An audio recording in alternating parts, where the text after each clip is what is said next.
दोस्तों नमस्कार, आप सभी का स्वागत आपके अपने YouTube channel RNS education news में। दोस्तों गुड मॉर्निंग, सुप्रभात। तो आचार संहिता यानी कि चुनाव जो 5 राज्यों में होने जा रहे हैं और उन 5 राज्यों में राजस्थान भी एक राज्य है जिसमें चुनाव जो है 25 नवंबर को होने हैं। आप लोगों को 25 नवंबर को वोट जरूर देना। किसी भी राजनीतिक दल को आप लोग वोट कीजिए, लेकिन वोट जरूर कीजिए, ये आपका हमारा निवेदन रहेगा आप लोगों से। तो दोस्तों आचार संहिता इफेक्ट एक ऐसा प्रभाव जिससे युवाओं को झटका लग रहा है। जो उम्मीदें थी युवाओं की कि उनकी नौकरी लग सकेगी, भर्तियां निकलेंगी तो आवेदन कर पाएंगे, लेकिन भर्तियां भी निकाली, लेकिन साथियों उस आचार संहिता के भंवर जाल में उलझ करके लगभग 42,000 पदों की भर्तियां हैं स्थगित की गई हैं। यानी कि उनके आवेदन से लेकर के उनकी जो तमाम जो प्रोसेसिंग है वो यहाँ पर आचार संहिता के कारण रुक गई है। और ऐसी भर्तियां हैं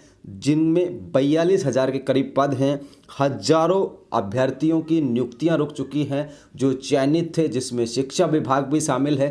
तमाम जो डिपार्टमेंट्स हैं जिनकी भर्तियों में सिर्फ और सिर्फ नियुक्तियां होनी थी, वो नियुक्तियां भी रुक चुकी हैं, भर्तियां भी रुक चुकी हैं।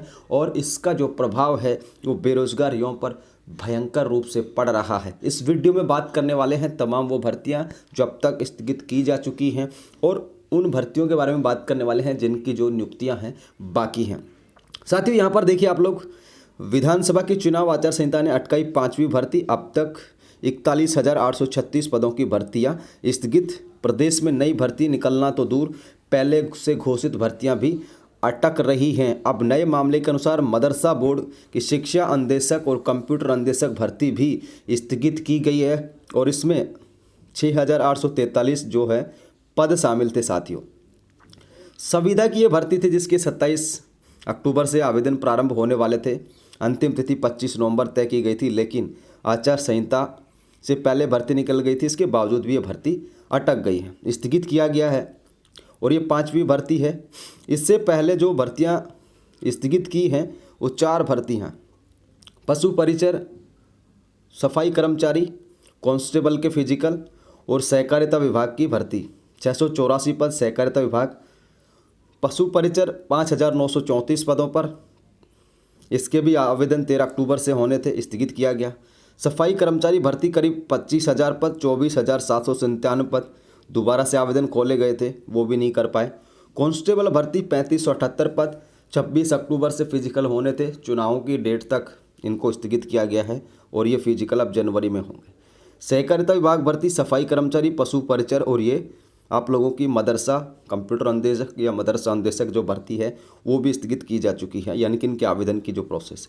अब दोस्तों बात कर लें कि शिक्षा विभाग में चाहे रीट हो, लेवल 1 2 हो, चाहे 2nd ग्रेड हो, स्कूल व्याख्याता हो, इनकी भी नियुक्तियां रुक चुकी हैं। बेसिक कंप्यूटर अंदेशक की नियुक्तियां रुक चुकी हैं काफ़ी, 500 कुछ बच्चों की। तो उनके लिए फाइलिंग जो है भेज दी गई है चुनाव आयोग को। परमिशन मिलेगी तो रीट के जो बच्चे रह गए थे वो 2nd grade, 1st grade, BCI computer अंदेशक और PTI, इन सब की नियुक्तियां हो सकेंगी। साथियों बिल्कुल भी चिंता वाली बात तो है नहीं, लेकिन आचार संहिता है तो इस बार कुछ ज़्यादा ही लग रहा है कि ऐसी चीज़ें की जा रही हैं, भर्तियों को स्थगित किया जा रहा है, पहले से निकली हुई भर्तियों को। तो ये जानकारी है साथियों अब सभी के लिए। और नई भर्तियां तो निकाली नहीं, जो 1 लाख भर्तियों के लिए कहा गया था वो निकाली नहीं गई हैं। और ईरा बोस का क्या कहना वो आप लोग सुनिए। भर्ती अटकने से युवा अवसाद में है। इन भर्तियों से जुड़े विभाग के अधिकारी को आवेदन की प्रक्रिया के लिए तुरंत चुनाव आयोग से परमिशन लेनी चाहिए। ठीक है, भरत बेनीवाल भी कह रहा है कि पहले से जो आवेदन की प्रक्रिया जल्द से जल्द प्रारंभ की जाए ताकि चुनाव के बाद युवाओं को जल्द से जल्दी नौकरी मिल सके। तो ये भी हमारा भी कहना यही है कि कम से कम जिन भर्तियों को स्थगित किया गया है उन पर परमिशंस ली जाए और इनकी प्रक्रियाओं को शुरू किया जाए ताकि युवाओं को ठगी महसूस नहीं हो। और चुनावी आचार संहिता में भी मुझे लगता है कि सुधार की गुंजाइश है। इस तरीके से भर्तियों को रोक करके आप लोग क्या साबित करना चाहते हैं, तो ये जानकारी दी साथियों।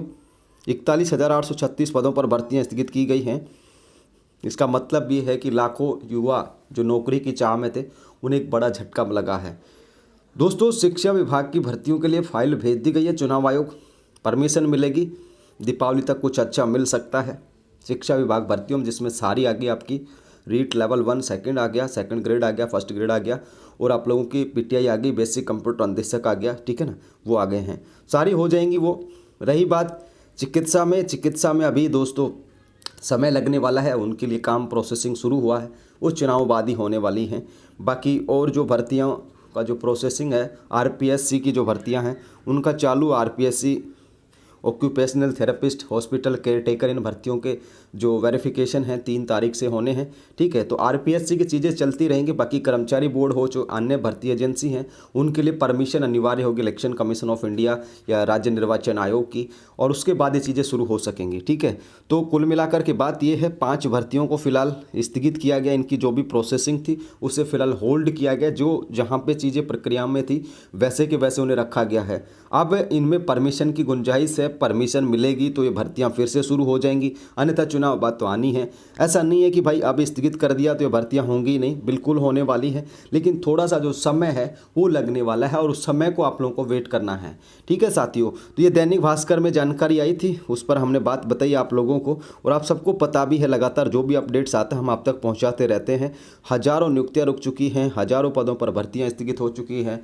तो तमाम तरीके से चुनाव नेताओं के लिए, राजनीतिक पार्टियों के लिए तो ठीक है, क्योंकि उन्हें तो सत्ता की मलाई चाटने का मौका मिलेगा, लेकिन कहीं ना कहीं जो युवा वर्ग है, आप और हम जैसे लोग हैं, उनके हिस्से में आ रहा है, तो वो एक तरीके से दुख और निराशा जो है आ रही है। लेकिन आप लोगों को दृढ़ निश्चय बना करके रखना है, धैर्य रखना है। ये जो चीज़ें हैं, चुनावी जो समय है, कुछ 1 महीने की बात है अब तो, ठीक है ना, 1 महीने के अंदर चला गया है चुनाव, उसके बाद चीज़ें फिर से सुधर जाएंगी। इसलिए चिंता की बात तो है ज़रूर, लेकिन करना नहीं है चिंता, क्योंकि उससे कुछ हासिल नहीं होगा, क्योंकि जो कुछ होगा चुनाव के बाद, परमिशन मिलती है तो पहले, तो ये चीज़ें सभी अभी कुछ दिनों के अंदर स्पष्ट हो जाएंगी। साथियों, ये जानकारी थी आप सभी के लिए। फिलहाल के लिए इस वीडियो में इतना ही।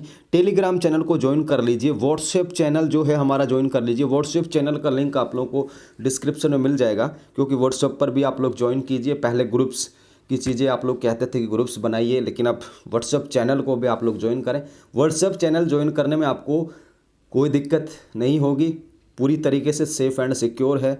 किसी को भी आपके नंबर पता नहीं चलेंगे, कोई आपको मैसेज नहीं भेज पाएगा। व्हाट्सएप चैनल बिल्कुल सेफ़ एंड सिक्योर है। इवन दैट की जो एडमिन है उसे भी नहीं पता चलेगा कितने लोगों ने ज्वाइन करा है, कि किसने ज्वाइन करा है, उसकी नंबर, आइडेंटिटी, प्रोफाइल वगैरह कोई देख नहीं सकेगा। तो व्हाट्सएप चैनल पर जुड़ जाइए जो भी हैं। तो धन्यवाद दोस्तों, सभी लिंक आपको मिल जाएंगे डिस्क्रिप्शन में। जय हिंद, जय भारत।